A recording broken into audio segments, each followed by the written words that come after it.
É uma honra estar aqui podendo fazer essa apresentação.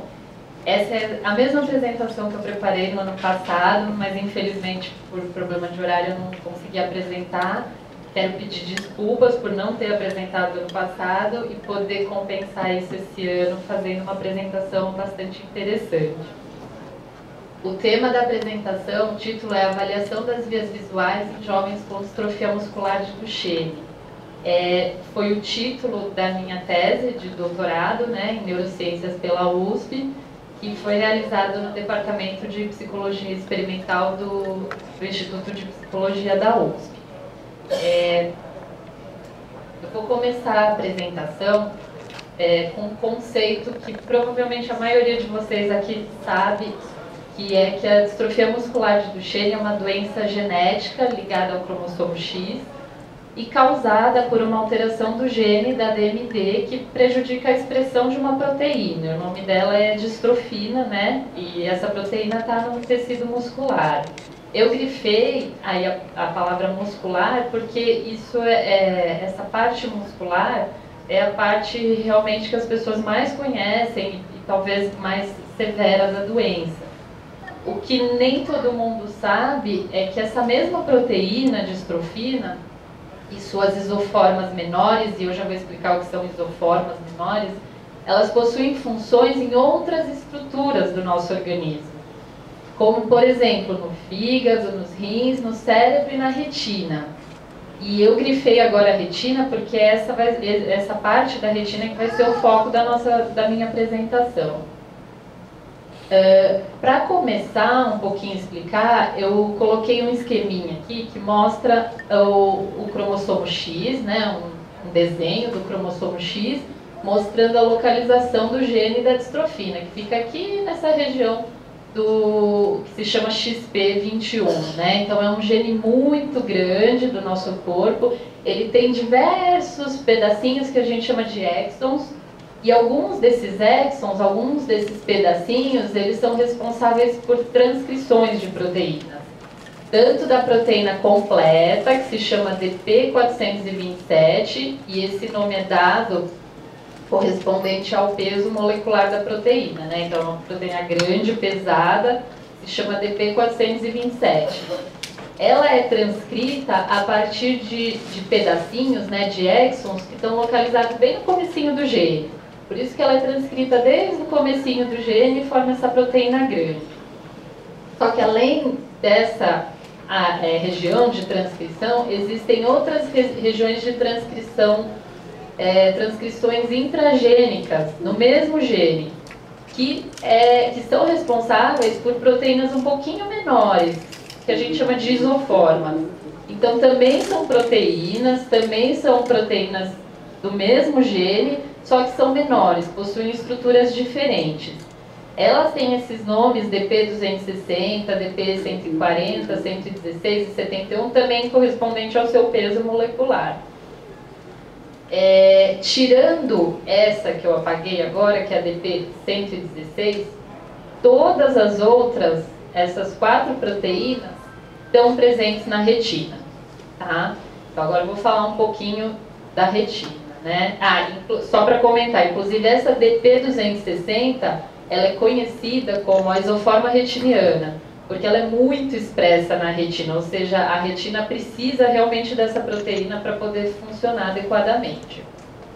Agora falando da retina. Então o que é a retina? Aqui é um esqueminha do olho humano, desculpa, acho que cortou aqui uma parte anterior, que é a córnea, o cristalino. Aqui é o nosso globo ocular. E revestindo a parede interna do nosso globo ocular existe um tecido, uma pele bem fininha, um tecido bem fininho, na verdade, que se chama retina. Essa retina, apesar de ser bem fininha, ela é formada por diversos grupos celulares. Então tem bastonetes, cones, que são os fotorreceptores, aí tem células bipolares, células ganglionares, enfim. São vários tipos de células que, na verdade, são neurônios e que são organizados em camadas. Então, como que funciona a nossa visão? A luz entra pelo nosso olho, pela pupila, que é o buraquinho que fica aberto no nosso olho, Aí a luz vai lá para a retina, aqui no fundo, e ela começa a estimular essas células. Então, o grande papel da retina é transformar a luz, né, a luz do sol ou a luz artificial de algum ambiente fechado, em informação neural. Então, transforma a luz, né, faz essa transformação para alguma coisa que o nosso cérebro vai entender mais para frente, que é um sinal neural. Então, a distrofina, ela está nessa região aqui, né? Ela tem um papel extremamente importante na comunicação desse grupo celular com esse grupo celular. Isso é super importante porque esse grupo de célula que vai ser ativado pela luz vai mandar um sinal elétrico mesmo, para esse outro grupo de célula, e dependendo de cada tipo de célula, existe um sinal elétrico diferente. Então é assim que a nossa retina vai codificar para o nosso cérebro o que a gente precisa enxergar. Se é cor, se é forma, se é movimento, etc. Só para dar um exemplo de então, como isso funciona e como a retina é importante, nós temos a luz, por exemplo, do sol, né, que vai atingir uma imagem, um objeto. Esse objeto vai refletir essa luz lá no fundo do nosso olho, lá na nossa retina, que por sua vez vai mandar vai codificar, né, toda essa luz, vai mandar essa informação para o cérebro, que é ele o responsável por fazer a gente perceber essa imagem, com suas cores e formas, etc. Então, sabendo agora que a distrofina está presente na retina, que a retina tem um papel fundamental na nossa visão, um papel importantíssimo de transformar a luz em mensagem neural, que o cérebro vai entender, a pergunta é: quais são os prejuízos que a alteração da distrofina na retina poderia causar no nosso sistema visual, né? Ou no sistema visual de um jovem que tem a distrofia muscular de Duchenne? A primeira coisa a se pensar é no tipo de alteração genética. Por quê? Como eu expliquei, essas várias isoformas, né, a proteína grande e as isoformas menores, elas possuem um exon específico que vai iniciar a sua transcrição. Então, no caso da proteína grande, são esses exons aqui iniciais, por isso que ela é grandona. Só que as outras isoformas dependem de outros exons que estão lá no meio do gene. Então, o que acontece? A ADP260, por exemplo, que é aquela isoforma retiniana, super importante, ela é transcrita a partir de um exon, de um pedacinho do gene que está aqui, nessa região. Então, qualquer alteração genética que ocorra nessa região do gene, vai ter a transcrição da ADP260 normal, sem nenhuma alteração. Ou seja, o jovem, a pessoa vai ter a distrofia muscular de Duchenne, mas não vai ter alteração dessa isoforma da distrofina. E por outro lado, qualquer alteração genética nessa região do gene vai causar uma alteração nessa isoforma. E assim por diante, né? Se a alteração for daqui para cá, vai causar alteração nessa isoforma, se for daqui para cá, nessa, e se for daqui para cá, todas elas.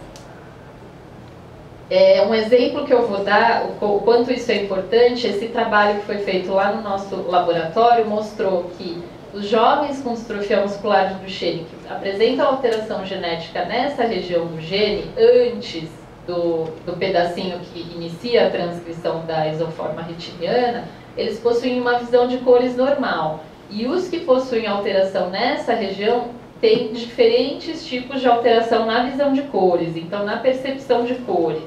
É uma coisa que muitas vezes o próprio jovem não percebe, porque é uma coisa que já vem desde que nasceu, desde sempre, e por isso que se chama alteração subclínica, né? É uma alteração que a pessoa não informa, não tem um sintoma, mas é possível perceber através de alguns testes mais sensíveis. Então, a primeira conclusão que eu gostaria de mostrar sobre os estudos lá do nosso laboratório é que os prejuízos visuais causados pela distrofia muscular de Duchenne dependem muito do tipo de alteração genética. Então, dependendo do tipo de alteração genética, o jovem pode não ter nenhum tipo de prejuízo visual ou pode ter algum tipo de prejuízo visual. A outra questão é essa questão subclínica, né? Então, quando se faz uma avaliação visual de rotina, geralmente o exame que é feito para avaliar a visão se chama acuidade visual. Então, existe uma tabelinha com letrinhas que vão diminuindo e vocês são solicitados a informar as letrinhas até onde conseguir enxergar. E aí é possível medir a acuidade visual quanto a pessoa está enxergando. Só que esse tipo de teste ele é sempre realizado com um fundo branco e letrinhas pretas. Isso a gente chama de um exame de alto contraste. Então, tem um preto bem escuro e um branco bem claro no fundo, fazendo um alto contraste. Só que se a gente pensar nas imagens do dia a dia e tudo que a gente precisa perceber no nosso dia a dia, isso aqui não é muito a realidade, porque nós temos sempre diferentes tonalidades, diferentes brilhos. Então, o contraste muda muito na nossa imagem visual. Então, por exemplo, é possível medir num outro nível de contraste, essa mesma acuidade visual, só que num nível de contraste menor, que lógico que cria uma maior dificuldade, mas é muito mais próximo da nossa realidade avaliar diferentes níveis de contraste. Então, outro trabalho que também foi feito no nosso laboratório mostrou que existe uma redução da sensibilidade ao contraste em jovens com distrofia muscular de Duchenne. Esse gráfico ele mostra diferentes frequências espaciais, que nada mais é do que diferentes tamanhos de letrinha, e em função da sensibilidade ao contraste. Essas bolinhas pretas, que são jovens que não têm distrofia muscular de Duchenne, têm um limiar muito acima dos jovens com distrofia muscular de Duchenne. Mais uma vez aqui, essa redução também depende do tipo de alteração genética. A segunda conclusão desse trabalho é que os prejuízos visuais causados pela DMD são subclínicos, ou seja, muitas vezes a pessoa nem percebe. Mas eles podem ser estudados através de testes que avaliam diferentes funções ou diferentes vias visuais. Agora eu queria falar um pouquinho da questão da catarata, né? Porque a catarata tem uma maior incidência em jovens com distrofia muscular de Duchenne. O que é a catarata? Ela acontece quando existe uma opacificação dessa estrutura interna do olho, que se chama cristalino, né? Então é a lente natural que nós temos no olho, e quando ela opacifica, ela atrapalha a visão, né? Fica como se fosse uma manchinha branca assim, frente à visão. E isso geralmente acontece em pessoas mais velhas, acima dos 50, 60 anos. Então, na distrofia muscular de Duchenne, isso não tem a ver com a alteração da distrofina, da proteína. Isso geralmente ocorre de forma secundária à utilização de algum medicamento. Mas, de qualquer forma, é importante que seja feita uma avaliação oftalmológica, né, que seja feita periodicamente, para poder detectar essa catarata em estágios iniciais. Resumidamente, as informações que eu queria passar é que os prejuízos visuais causados pela DMD dependem, então, muito do tipo de alteração genética, não vai ser igual para todos os jovens. Esses prejuízos são subclínicos e só podem ser estudados com testes que avaliam diferentes funções visuais, não só a acuidade visual. E a avaliação oftalmológica nessa população é extremamente importante para que se possa detectar uma possível catarata em estágios iniciais. Eu queria aqui agradecer à Fundação de Amparo à Pesquisa do Estado de São Paulo, a FAPESP, que financiou meu doutorado e que agora financia um projeto regular que tem o objetivo de fazer um estudo ainda maior nos pacientes, nos jovens com distrofia muscular de Duchenne. Eu queria agradecer muito, Diego, e ao APD, que desde o comecinho, desde 2008, se eu não me engano, vem incentivando a pesquisa e divulgando e encaminhando os pacientes. E eu deixo aqui o meu e-mail, queria convidar vocês, não só os pacientes, mas também os profissionais da área da saúde que queiram encaminhar pacientes para fazer essa avaliação. Nesse estudo, nós fazemos uma avaliação completa oftalmológica e também fazemos avaliação de visão de cores, de contrastes, uma série de exames para realmente poder estudar, porque é só conhecendo melhor quais os tipos de prejuízos visuais essa alteração pode causar, que mais para frente será possível fazer algum tipo de orientação até para terapias, ou se mais para frente existirem possibilidades e estudos com tratamentos, a visão poderia ser mais uma ferramenta aí para a gente estar estudando e vendo a evolução ou da doença ou do tratamento. Mais uma vez, muito obrigada pela atenção.